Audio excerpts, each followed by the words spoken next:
Bertiup angin dari utara, berhembus angin dari selatan. Sambutlah salam dari saya. Bukan cuma saya sendiri. Kali ini saya berdua dengan Pak Pak Rozi. Pak Rozi, walaupun belum berjabat tangan.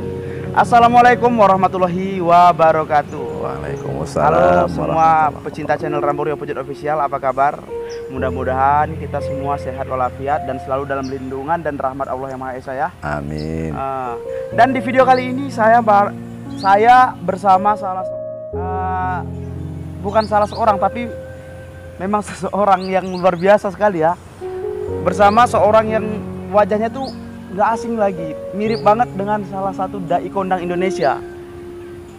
Coba nih sebelum kita ngobrol-ngobrol, kalian pikir-pikir dulu nih. Kira-kira dai kondang siapa yang mirip sama wajah beliau? Kira-kira coba dilihat betul. Dilihat dari atas, bawah, janggut, mirip sama siapa kira-kira? Oke, pasti kalian udah tahu dan udah bisa nebak. Karena udah familiar sekali ya. Tapi bagi yang belum tahu nih, gue kasih tahu nih ya, bahwa beliau ini mirip sekali dengan Habib Novel. Ya, benar, mirip Habib Novel, luar biasa, mirip sekali dengan Habib Novel. Pak, sebelum bertanya-tanya, saya mau nanya dulu nih Pak, Bapak ngerasa nggak mirip sama Habib Novel? Tidak merasa pula. Baru hari ini saya orang yang pertama kali bilang saya mirip Pak Habib Novel. Bener, mirip sekali dengan Habib Novel. Jadi Habib Novel itu kalau misalnya kalian tahu, Habib Novel dia tuh ahli untuk spesialisnya kekayaan, sholawat ya Pak ya. Iya. Kalau mau kekayaan dunia, tentang dunia itu Habib Novel punya cerita. Dan beliau wajahnya mirip sekali dengan Habib Novel. Tapi Pak, sebelum kita bicara lebih lanjut, bolehlah Pak, siapa barangkali penonton saya tuh mau tahu Bapak ini sebenarnya dari mana, profesinya apa, dan sekarang bekerja sebagai apa? Nama saya Pak Rozi. Pak Rozi Pak ya. Umur saya sudah 53 tahun. 53 tahun tapi wajahnya masih ini Bu. Dulu waktu seumuran saya kalah nih. Karena sekarang saya lebih dilahir tahun 2022 jadi saya agak menang dikit. Lalu saya lahirnya di sini di Kota Tanjung Pinang. Nah, orang tua saya asalnya yaitu dari Sumatera Barat. Padang. Urang ngawak. Lain bisa bahasa Padang Pak? Aduh sekete. Ya. Tapi Bapak sehari-hari kalau di rumah gunakan bahasa apa? Bahasa Indonesia. Oh iya. Ya. Jadi saya sehari-hari sekarang ini sudah tidak bekerja lagi. Hanya saya sebagai imam, di ini, Pak, ya? Masjid Al-Mursyid, lingkungan kantor perpustakaan Provinsi Kepri. Ya, jadi kita nih sekarang ini sedang syutingnya di lingkungan Masjid Perpustakaan Kepri ini. Iya. Suasananya nyaman sekali di sini Pak ya. Iya. Lalu Pak, saya di sini punya seorang istri dan 4 orang anak. Ya. 4 orang anak. Ya. Udah besar-besar Pak. Anaknya yang kuliah sudah 2 orang, yang 2 lagi masih di bangku SMA sama SMP. Cewek 1. Cowok Pak? Yang nomor 1 cowok, nomor 2 cowok, nomor 3 cewek, nomor 4 juga cewek. Berarti sepasang ya Pak ya? 2 pasang. Sepasang cewek, Iya, 2 pasang. Iya. Terus Pak? Saya di sini memang lahirnya di sini. Orang tua saya merantaunya ke sini dulu, dia PLN, jadi dia dipindahkan ke sini. Sampai saya lahir di sini dan saya besar di sini dan sampailah saat ini masih di Kota Tanjung Pinang, Kota Bestari. Tinggalnya di daerah mana Pak di sini Pak? Kami tinggal di daerah, kalau di sini orang bilang Batu 4 di Jalan Pramuka. Oh, Bapak tinggal di Batu 4 di Jalan Pramuka. Iya. Jauh nggak Pak dari sini Pak? Dekat, cuman paling 50 meter aja dari masjid ini ke rumah saya tuh, dekat. Maaf Pak, kalau boleh tahu Pak, sekarang usianya berapa Pak? 53. 53 tapi masih ini ya. Jadi untuk aktivitas sehari-hari di masjid ini Pak ya, jadi imam. Itu Bapak semua dari subuh, zuhur, asar, maghrib, Bapak semua imam? Kami di sini ada 2 imamnya. Saya imam 1, yang Pak Isha Izra'i itu dia imam 2. Nah, jadi kami ya berganti-gantian lah. Begitu. Kadang dia mengisinya subuh, saya zuhur, asar, maghrib dia lagi atau isya gitu. Jadi berganti-gantian. Selain sebagai imam Pak, apa Pak kegiatan Pak sehari-hari Pak? Kalau kita sekarang ini karena sudah nggak begitu tenaga, nggak kuat lagi ya, paling-paling bantu-bantu keluarga aja, yang ada yang jualan atau apa, kita bantu-bantu aja gitu. Oh jualan, apa Ada. Pak yang dijual Pak? Itu di rumah itu ponaan ada buka macam kafe lah gitu. Jadi kita bantu-bantu keluarga lah gitu. Entah apa yang dia pakai. Jadi di rumah ada sedikit usaha kecil-kecilan Pak? Iya, iya. Di usia yang seperti sekarang ini, Bapak pernah nggak lihat Habib Novel Pak secara langsung? Saya tuh kenal Habib Novel itu hanya di YouTube saja. Media sosial. Di YouTube Tapi saja. Bapak bener nggak pernah tuh ngerasa kalau Bapak tuh mirip sekali dengan Habib Novel? Tak pernah. Baru hari ini ada yang bilang mirip. Jadi coba kalian bisa penonton semua coba dicek dengan seksama, bentuk kerangka face wajah beliau ini mirip sekali dengan Habib Novel. Jadi mudah-mudahan Habib Novel nonton ini ya. Kalau misalnya dia ada keajaiban ya, seorang Habib Novel kan bisa lihat ada Bapak, iya ada orang mirip saya dengan cara dia berbicara yang khas itu kan. Mudah-mudahan Bapak dibawa ke sana kan, dijadikan bintang tamu. Amin. Jadi sebenarnya tujuan gua bikin video ini hanya untuk video ini aja, apa namanya, kekaguman aja, tadi kagum kok ada yang mirip Habib Novel ya gitu, makanya bikin video lah ya. Ya makanya bikin video tanya-tanya. Kalau untuk Bapak sendiri Pak, saya sebagai anak muda nih pengen tanya-tanya lah, belajar pengalaman Pak. Selama Bapak hidup, boleh nggak Pak di-share sedikit saja pengalaman yang paling mengesankan dalam hidup ini tentang beragama Pak? Boleh lah Pak cerita-cerita sedikit. Ya, kalau tentang agama ini, pengalaman saya mengesankan tuh, saya itu pertama-tama itu disuruh oleh pengurus masjid. Saya itu disuruh untuk mengganti khotib yang tidak hadir gitu. Di mana itu dulu Pak? Di Masjid Al-Huda namanya. Itu udah lama lah, udah mungkin ada sekitar 20 tahun gitulah. Di Tanjung Pinang juga? Di Tanjung Pinang. Jadi saya menggantikan khotib itu, saya tak pernah maju gitu. Cuman saya tahu caranya tahu, karena kita hari-hari kan di masjid. Itu begitu saya disuruh maju karena nggak ada yang menggantikan lagi, saya tampil. Maka kaki saya tuh bergetar gitu. Gerigingan Pak. Bergetar gitu di mimbar tuh bergetar. Tapi orang tuh tak tahu saya tuh bergetar, kaki saya menggigil karena tak pernah saya jadi khutbah tuh Jumat itu. Khutbah Jumat saya betul-betul saya tuh keringat dingin betul. Berkeringat saya basah, baju-baju saya tuh basah semua. Orang tuh tak menyangka saya menggigil, menggetar, ketakutan, orang tak tahu. Orang bilang tengok biasa aja. Tetapi begitu saya turun, orang tuh bilang sama saya, jamaah itu bilang saya bagus jadi khotib katanya. Saya pun heran, saya aja sudah macam kayaknya mau terkencing gitulah. Udah tak tahan lagi, udah menggigil ketakutan nengok jamaah itu. Di bawah tuh kita naik ke mimbar.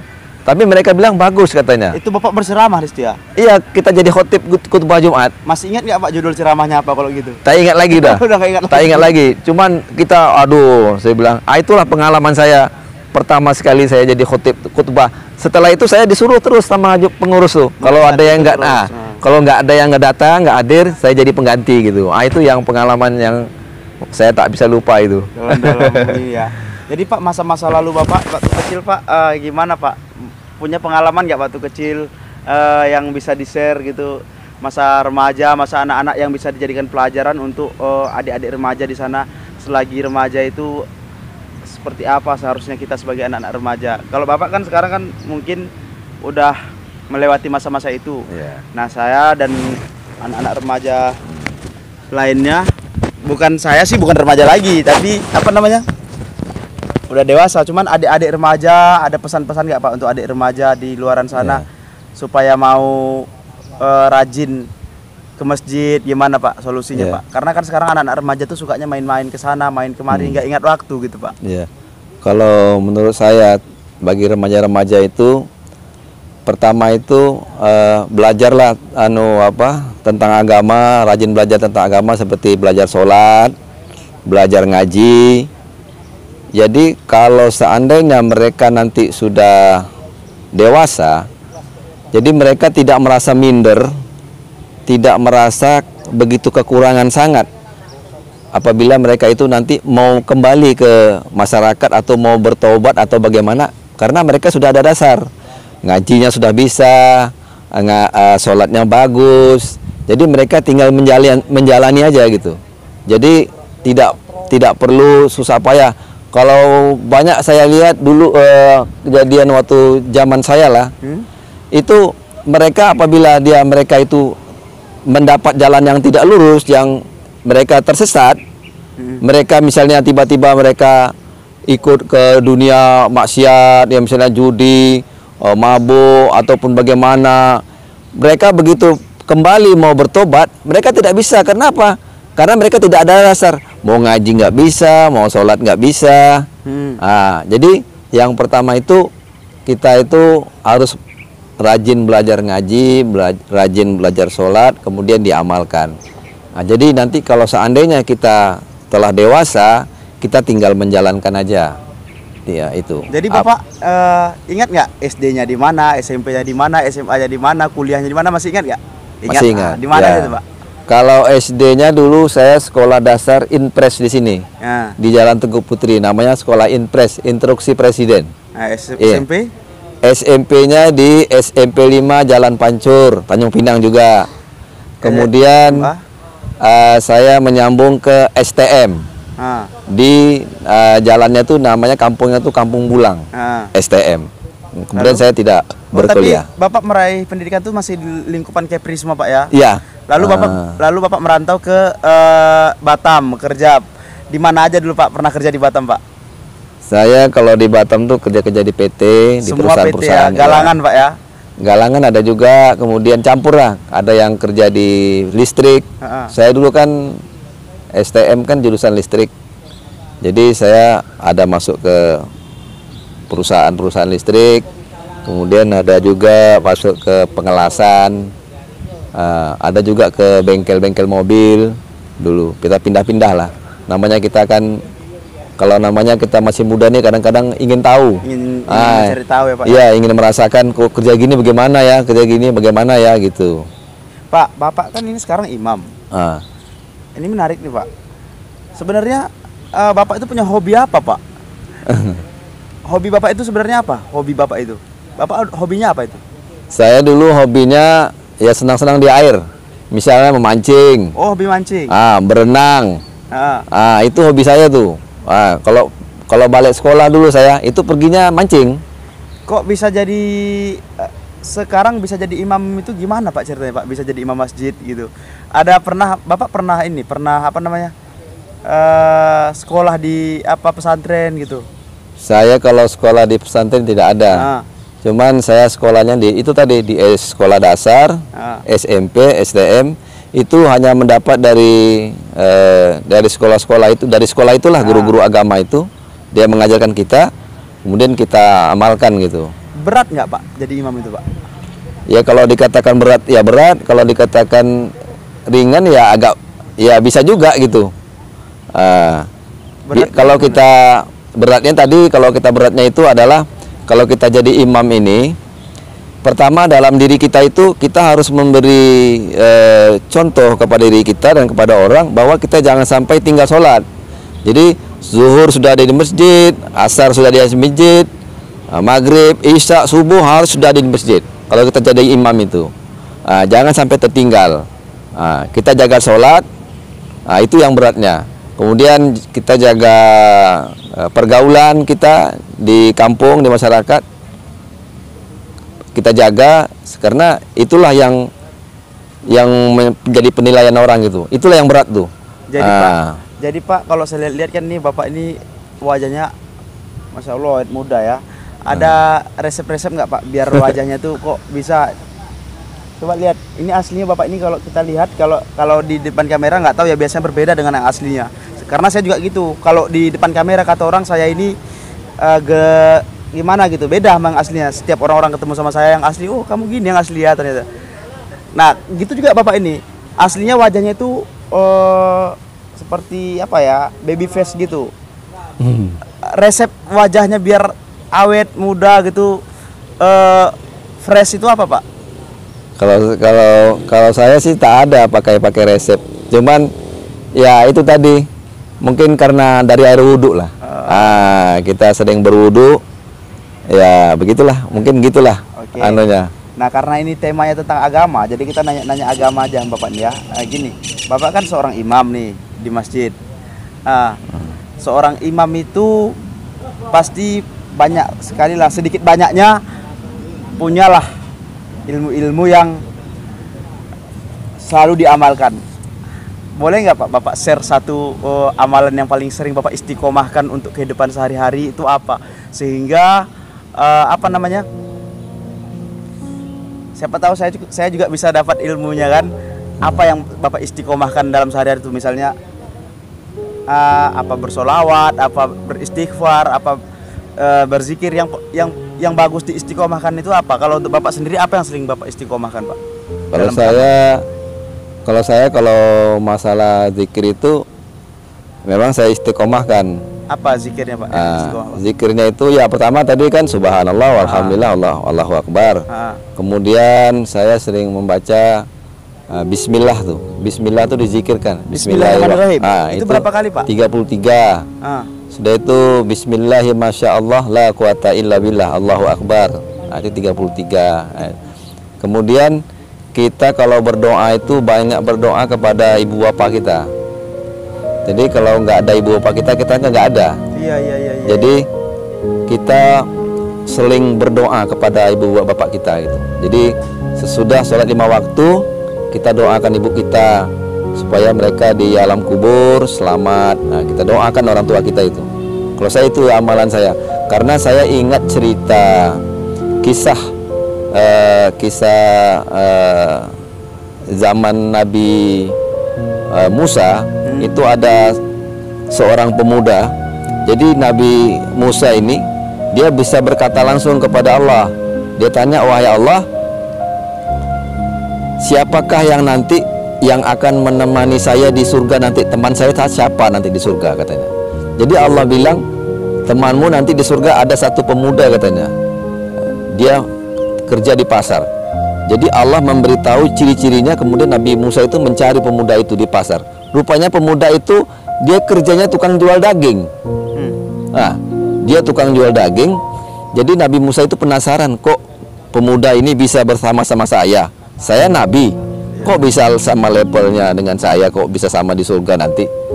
Maka Nabi Musa itu minta izin kepada pemuda itu agar mau ikut ke rumah dia gitu, mau ingin tahu rumahnya di mana.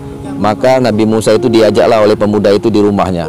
Rupanya pemuda ini dia mempunyai seorang ibu yang sudah tua renta. Kemudian ibunya itu dia datang itu dimandikan, sudah dimandikan, bajunya dicuci, dia dikasih baju, kemudian disuapkan makannya. Begitulah tiap hari. Nah, jadi ketika dia melihatnya itu bahwasanya orang yang berbakti kepada ibu bapak itulah salah satunya orang yang bisa mengantarkan orang itu ke dalam surga. Itu contohnya tadi. Jadi kalau misalnya dia sudah tidak ada, cukup mendoakan Pak ya? Cukup mendoakan dia. Maka itu setiap saya habis sembahyang, saya berusaha doakan ibu saya, bapak saya yang sudah meninggal. Mudah-mudahan kita seperti pemuda itu yang bisa. Jadi amalan istiqomahnya itu Pak ya? Ya, mendoakan kedua ibu bapak kita. Jadi Pak, ini Pak udah banyak bertanya-tanya tentang kegiatan-kegiatan Bapak di sini itu. Tadi semuanya udah.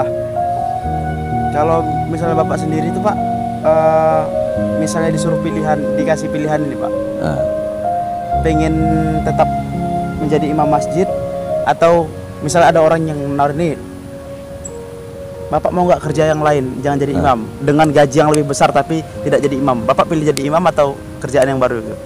Saya pilih jadi imam. Kenapa Pak? Iya, karena jadi imam ini selain saya bisa beribadah untuk diri saya sendiri, saya bisa juga membantu orang gitu. Karena apalagi saya di usia yang udah segini, ya mungkin saya tidak bisa lagi bekerja seperti orang-orang yang harus begini-begini, tidak, sudah nggak bisa cocok lagi gitu. Lebih milih jadi imam Pak. Nah, jadi saya lebih senang jadi imam gitu, jadi imam saja gitu sampai saya tua. Nah, gitu. Oke Pak, satu lagi nih Pak terakhir Pak. Nah, Pertanyaan saya yang terakhir. Saya jadi lupa nih guys mau nanya apa boy. Nah, pertanyaan yang terakhir ini apa ya?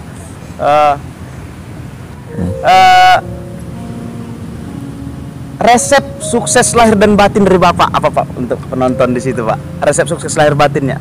Sukses itu kan relatif Pak ya. Iya. Tapi bahagia lahir batin itu resepnya gimana kalau dari Bapak? Kalau secara lahirnya bahagia, batinnya bahagia untuk kami-kami yang muda-muda biar kalau yang muda-muda ini resepnya yang pertama, di samping dia sudah ibadahnya bagus, ya, dia sholatnya bagus, ngajinya bagus, kemudian dia bisa mengikuti keadaan orang-orang umum, bisa ikut lingkungan itu berbaur, kemudian salah satunya dia harus berumah tangga. Harus berumah tangga dulu yang muda-muda ini. Jadi kalau sudah berumah tangga, barulah dia bisa nanti memikirkan masa depannya yang sebagaimana. Bagaimana membentuk anaknya yang bagus, ya, istri yang keluarga rumah tangga yang sakinah, mawaddah warahmah. Begitulah. Itu yang menjadi resepnya nanti. Kemudian terus dia sampai ketuanya. Oke. Insya Allah akan berhasil. Ya, sip. Terima kasih banyak Pak atas waktunya.